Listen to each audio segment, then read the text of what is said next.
Michael Blackwell was born into a family of modest means, with his parents running a small hardware store in the heart of Lincoln, Nebraska. From a young age, Michael was immersed in the world of small business, learning the ins and outs of running a store. Unlike his peers, Michael didn't just dream of maintaining the status quo. He aspired to create a tech empire of his own. At the age of 25, after graduating from a local university with a degree in computer science, Michael took a leap of faith and launched a cybersecurity startup. Where others saw a saturated market, Michael saw potential. He developed cutting-edge software, rebranded the company, and soon, his product became a must-have in the industry. This success became his blueprint, and over the next 3 decades, Michael expanded his reach, establishing a dominant presence in the tech world. Michael's sharp business instincts were matched by his uncompromising approach. He became known for his assertive strategies, often acquiring smaller startups through enticing deals mixed with subtle pressures. His employees respected and slightly feared him, as he accepted nothing less than excellence. As Michael's wealth grew, so did his taste for luxury. He indulged in collecting rare tech gadgets, drove the latest high-end cars, and split his time between a penthouse in downtown Chicago and a secluded retreat in Aspen. But despite his wealth and success, Michael felt a growing emptiness as he entered his 50s. His first marriage to Julia Harris had ended bitterly after a decade, with Julia decrying Michael's obsessive work habits and emotional distance as the reasons. His subsequent marriage to a former tech influencer, Cassandra Lee, lasted just a couple of years before it too ended in an expensive divorce. Following these experiences, Michael decided against marriage, opting instead for relationships with younger women drawn to his success and lifestyle. During this phase, Michael ventured into the world of exclusive dating services. There, he found a setup that perfectly matched his needs: beautiful, ambitious women who were willing to offer their companionship and affection in return for his financial support. Michael went through several of these relationships, always keeping his emotional distance,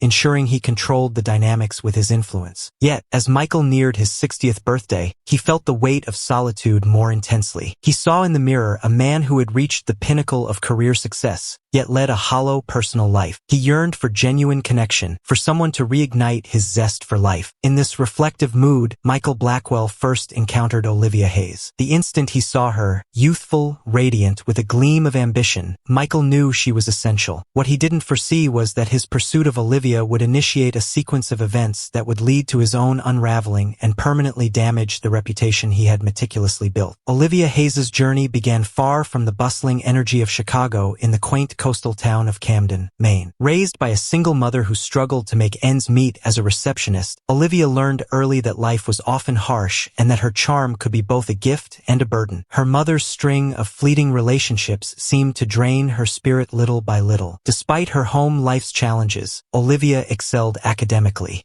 She was intelligent and engaging, with a flair for organizing school art shows and events that often put her in the spotlight. Her teachers recognized her potential and encouraged her to think big about her future. But as her high school graduation neared, the stark reality of their finances hit home. There was no college fund, no nest egg to rely on. Determined to break free from the cycle of poverty she had always known, Olivia made a decisive move. With just a backpack of belongings and the little money she had saved from her part-time job at a local cafe, she boarded a bus to Chicago, filled with dreams of becoming a renowned graphic designer and event coordinator. However, Chicago was less welcoming than Olivia had hoped. She found that many others shared her aspirations, all vying for the same scarce opportunities.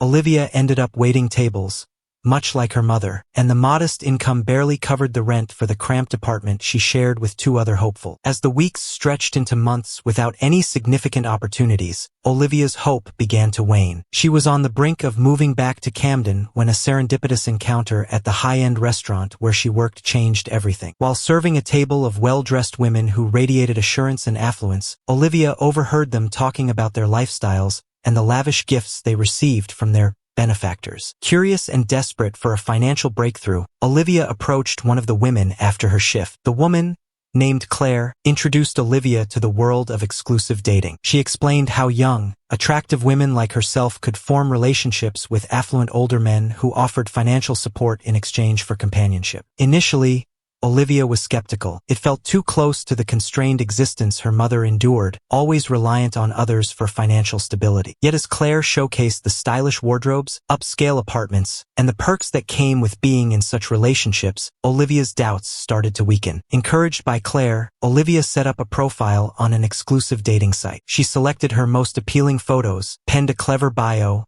and waited. Soon, her inbox was brimming with offers from potential benefactors. However, one invitation stood out, an offer to attend a tech conference gala as the guest of one Michael Blackwell. Unbeknownst to Olivia, accepting this invitation would steer her life towards a dramatic turn, permanently altering her fate. The gala's ballroom was aglow with modern lighting and the sparkle of Chicago's elite on the night Olivia Hayes and Michael Blackwell first met. Dressed in a gown borrowed from Claire and feeling slightly out of place, Olivia scanned the room anxiously until her gaze met that of a sophisticated older man approaching her. "Michael, I presume?" Olivia's voice wavered a bit as she reached out her hand. Michael grasped it firmly, a confident smile on his face. "The pleasure is all mine, Miss Hayes," he responded, gently guiding her into the ballroom.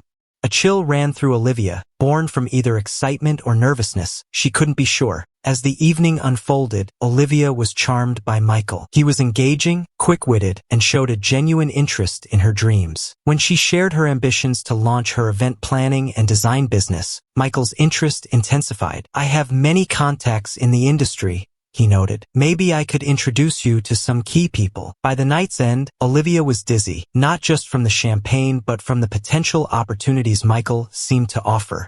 When he asked her out to dinner the next night, she agreed without a second thought. Their relationship developed swiftly. Michael quickly began to lavish Olivia with gifts and experiences beyond her imagination. A week after their first encounter, he handed her the keys to a luxury apartment downtown. "You need a proper place if you're serious about your career," he stated as Olivia looked around the expansive, sun-filled rooms. Designer outfits filled her new wardrobe, a sleek car was parked in her spot, and Michael's credit card was slipped into her purse for emergencies. It felt like a fairy tale, with Michael playing the role of the generous benefactor, fulfilling her every desire. But, as in most fairy tales, a darker undercurrent lurked beneath the surface. With each gift and each favor he granted, the invisible ties binding her to him tightened. Michael started to orchestrate her schedule, demanding she be available whenever he called. He scrutinized her friendships, especially those with men, his possessiveness thinly disguised as concern for her reputation. Initially swept up by her glamorous new life and thankful for Michael's support, Olivia overlooked these warning signs. It was only much later that she would recognize the real price of Michael Blackwell's benevolence. For the initial months, Olivia Hayes felt as if she was living a dream. Michael Blackwell had opened doors she never thought possible, introducing her to key figures in the tech and design industries and sponsoring her training at a prestigious event planning and design academy. Their first significant trip together was to Nantucket, Massachusetts, where Michael booked the most luxurious suite at a historic seaside inn. Olivia, who had scarcely traveled outside Maine, was captivated by the charm and elegance of the island. As they wandered through the cobblestone streets, Michael presented her with an exquisite necklace, securely fastening it around her neck. "This symbolizes our bond," he whispered with intensity in his gaze. "I hope you'll cherish it always." From Nantucket,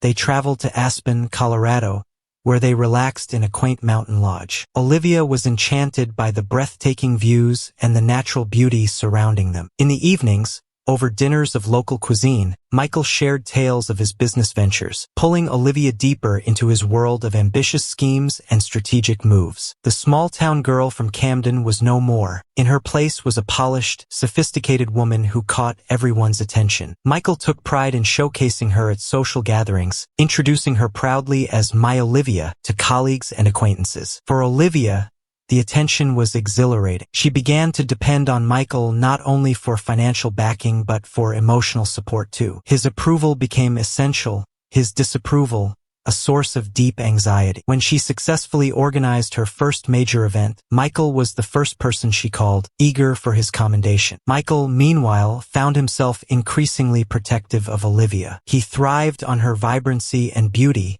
which seemed to invigorate him. He altered his schedule to spend more time with her, often canceling important meetings for spontaneous lunches or shopping trips. At the start of their relationship, Olivia felt a mix of trepidation and excitement with Michael's assured approach. Their initial moments of intimacy were a combination of hesitancy and passion, with Michael guiding and Olivia eagerly responding. Despite their age gap, Olivia was surprised by their strong connection. As their relationship evolved, their intimate bond intensified. Michael took pride in his attentiveness to Olivia, showering her with care and affection. For Olivia, these moments were complex, a mix of real affection and the awareness of their arranged dynamics. Even as doubts about their relationship surfaced, the attraction between them remained undeniable. However, under the facade of this seemingly ideal relationship, tensions began to rise. Olivia, grateful for all Michael had done, occasionally felt overwhelmed by his omnipresent demands on her time. And Michael, despite his apparent generosity, was secretly worried that Olivia might leave him for someone younger. Unbeknownst to both, the initial bliss of their relationship was fading, with potential storms looming ahead. As the seasons shifted from summer to autumn, subtle changes began to unfold in Olivia and Michael's relationship. The initial thrill of their arrangement gave way to a growing sense of monotony, and for Olivia, a feeling of restlessness set in. Despite Michael's extensive network, Olivia's career in event planning and design wasn't advancing as quickly as she had hoped. The few high-profile events she managed led to more opportunities, but none substantial enough to propel her career forward significantly. She started to question if her relationship with Michael was actually a barrier to her success, as murmurs of being a kept woman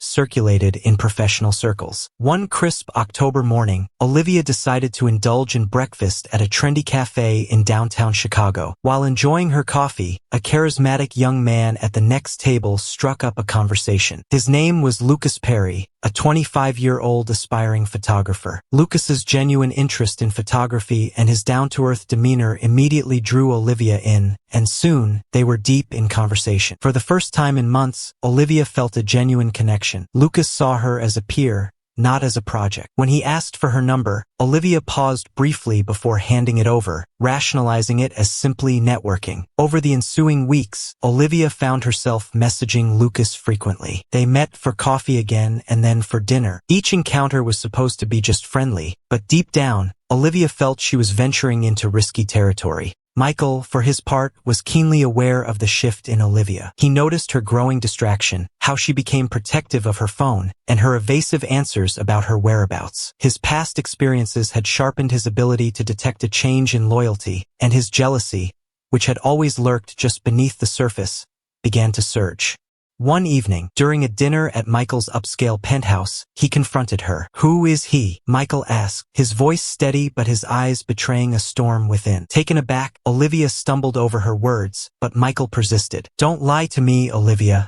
I can see how you've changed. Remember all that I've provided for you." The confrontation that ensued was intense, with Olivia accusing Michael of treating her like an object. Michael, losing his composed demeanor, reminded her of her modest roots and insinuated she would be nothing without him. Following this confrontation, a strained peace settled between them.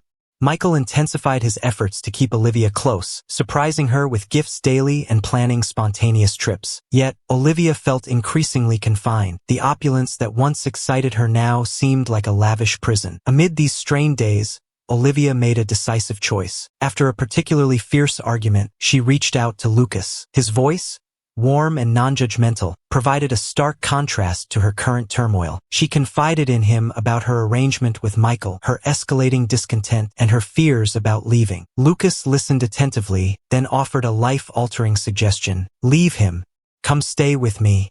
We'll sort everything out together." As Olivia hung up, she felt both terrified and exhilarated. She knew what she needed to do but was unaware of the perilous repercussions that her decision would ignite. The day Olivia Hayes decided to leave Michael Blackwell broke with brilliant sunshine, a vivid contrast to the storm brewing within her. She had spent the night meticulously packing a small bag, selecting only items she owned before meeting Michael, and deliberately leaving behind the lavish gifts and designer outfits. Her hand trembled as she wrote a note detailing her decision, her tears blurring the ink. Olivia planned to leave while Michael was out, sidestepping a confrontation she wasn't sure she could endure. But as she approached the door of her downtown Chicago apartment, it swung open unexpectedly, revealing Michael. His usually composed demeanor had given way to a visage of rage and pain. His voice was low and menacing. Olivia's heart pounded as she realized Michael must have had her followed, having anticipated her intentions. She straightened up, summoning all her resolve. "Yes, I'm leaving. This isn't working anymore." What ensued was a fierce verbal exchange that rattled the core of their relationship. Michael swung between anger and entreaties, accusing Olivia of exploitation, then imploring her to stay. He vowed to change, to offer her greater independence, to support her ambitions unconditionally. When his pleas failed, he turned to threats. "You'll never make it in this industry without me," he hissed. "I'll see to that." Despite her apprehension, Olivia held firm. She revealed her relationship with Lucas, her yearning for a normal life, and her desire to find love with someone her own age.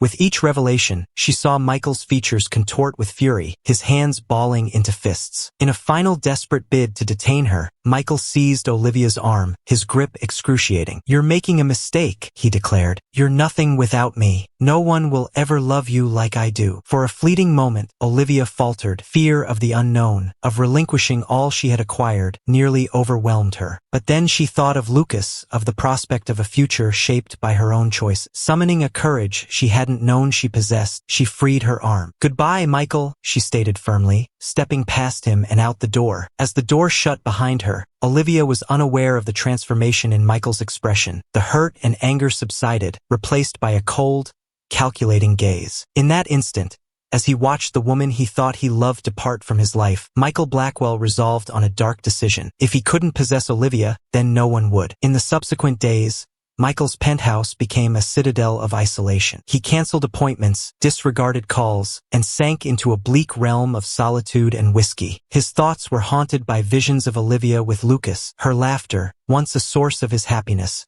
now a source of agony. As the initial shock diminished, Michael's emotions shifted from self-pity to vengeance. He had forged his success from the ground up, shaping his fate at every turn. He was determined not to let a young woman and her new lover undo him. Michael Blackwell began to plot with chilling precision and detachment. He realized he couldn't directly orchestrate the event himself. The stakes were too high. He needed someone expendable, someone who could ensure the situation was resolved without any links leading back to him. Through cautious inquiries within the murkier parts of his network, Michael connected with a man known only as Ethan Gray. Gray was akin to a specter, a former military operative turned fixer, revered for his meticulousness and discretion. Their initial meeting took place in the basement of a vacant building Michael owned on the outskirts of Chicago. Ethan, a robust man with a stoic demeanor and steely gaze, listened without emotion as Michael detailed his demands. "It must appear as an accident," Michael stressed. "No ties to me whatsoever." Over the ensuing week, Michael supplied Ethan with details about Olivia's routines, her new address, her daily activities. He had employed a private investigator to monitor her movements, and now that information was poised to serve a fatal intent. Timing was crucial. Michael desired swift action, but Ethan advised caution. Haste could lead to errors, to traces left behind. They needed the perfect moment, a time when Olivia would be isolated and vulnerable. That moment arose sooner than anticipated. Michael learned through his sources that Olivia had secured a prominent client meeting in a secluded part of the Wisconsin countryside. She would be driving there alone, navigating the winding rural roads late in the evening after an exhaustive day. When Michael relayed this information to Ethan, the fixer acknowledged with a somber nod. As Ethan departed to finalize his plans, Michael poured himself another whiskey, gazing out over the city lights of Chicago. He thought of Olivia, her vibrant smile, her ambitions, her departure. For a fleeting second, his determination faltered. Could he truly proceed with this? But then he envisioned her with Lucas, youthful and hopeful, crafting a future without him. His hand clenched the glass until it broke, the shards piercing his skin. He scarcely felt the pain or saw the blood. His decision was irrevocable. Olivia Hayes had to be eliminated. The evening of October 20th brought a crisp chill to Chicago, an ethereal fog enveloping the city like a spectral veil. For Olivia Hayes, the day was filled with anticipation and anxious excitement. She had just excelled at a critical planning session for a major event, and the client had hinted at her securing the lead role for their upcoming high-profile conventions. As she left the meeting, her first impulse was to call Michael and share her success. Her finger hesitated over his name on her phone, old habits dying hard. Instead, she called Lucas, her spirits lifting with his enthusiastic support and genuine excitement for her potential breakthrough. "Lucas, I wish you could come with me tonight. Olivia said as she got into her car, a modest sedan that symbolized freedom after months of being driven around in luxury vehicles. But Lucas had an important deadline on a documentary project and couldn't accompany her to the client meeting in the countryside. Drive safe, he told her. Call me when you get there. As Olivia navigated the rural roads, the path dark and shrouded in mist, a sense of unease crept over her. She attributed it to nerves about the client meeting and the persistent worry that Michael might interfere with her burgeoning career. To ease her mind, she turned up the radio, singing along to distract herself from the troubling thoughts. Meanwhile, Ethan Gray was already positioned strategically along the route. He had surveyed the area thoroughly, pinpointing the ideal spot for what would seem like a tragic mishap, a narrow stretch with a dangerously sharp turn and minimal lighting. All that was needed was precise timing. Ethan sat in his nondescript black SUV, engine idling, his eyes on the road with the focus of a predator. When he spotted the headlights of Olivia's sedan approaching, he slowly pulled out, positioning himself behind her. In her vehicle, Olivia noticed the SUV in her rearview mirror. A shiver of apprehension ran through her as she realized her vulnerability on this secluded stretch. She pressed the accelerator, trying to increase the distance between her and the following vehicle. Ethan kept pace effortlessly, closing in. As they approached the critical bend, he executed his plan, accelerating sharply and bumping the rear of Olivia's sedan. The vehicle fishtailed, tires screeching as Olivia struggled for control. For a fleeting moment, it seemed she might regain it, but then her sedan careened off the road, plowing through the underbrush before slamming into a tree. The world spun violently as the car crumpled, its frame twisting, glass shattering. When it finally came to a stop against the trunk, all was eerily quiet. Ethan parked briefly to observe the wreckage from a distance, convinced that survival was impossible. He withdrew a burner phone. "It's done," he stated flatly, then tossed the phone into the nearby woods to cover his tracks.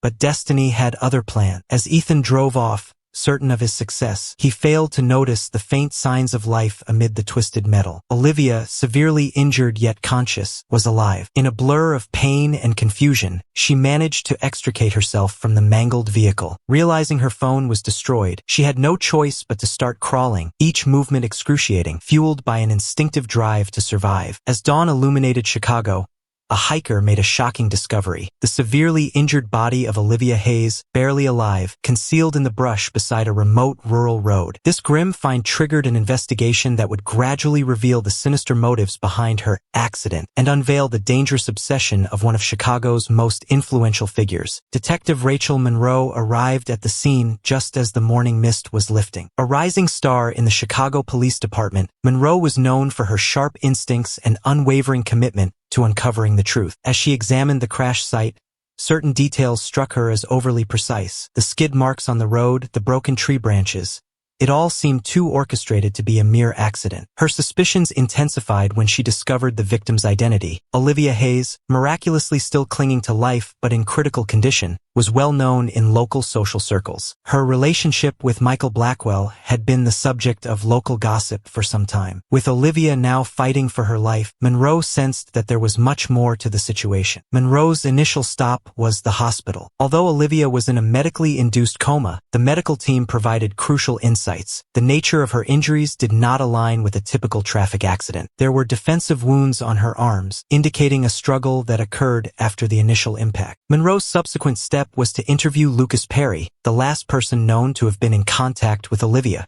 The distressed young photographer blamed himself for not being with her on the journey. He shared Olivia's apprehensions about Michael, particularly her fears that he might undermine her career following their breakup. Armed with this information, Monroe next approached Michael Blackwell. The tech mogul maintained a composed exterior when questioned, showing shock and sorrow over Olivia's accident. Yet Monroe noted the subtle tightening of his fists, a hint of something sinister in his demeanor when he mentioned Olivia's name. As the investigation unfolded, Monroe and her team uncovered a series of clues. Cell phone records placed Michael in the vicinity of the rural road on the night of the incident, contradicting his assertion that he was at home. Financial records pointed to a significant, unexplained withdrawal from one of his accounts shortly before the event. However, the major breakthrough in the case came unexpectedly. A minor drug dealer, caught in an unrelated arrest, offered information for a lighter sentence. He recounted overhearing a bar conversation about a contract taken out by a wealthy man against his younger girlfriend. The description he provided of the alleged hitman aligned with that of Ethan Gray, a figure known to authorities but not previously linked to any specific criminal activity. With this new lead, Monroe's investigation intensified. She delved into Gray's background, tracing his movements around the time of Olivia's accident. Security footage from a nearby gas station captured an SUV, matching the description of Gray's vehicle, near the accident site. As the evidence started to converge, Monroe experienced the adrenaline surge of a case coming together, yet she knew that proving the connection between a notorious fixer, a prominent local businessman, and the critically injured woman would require more than just indirect evidence.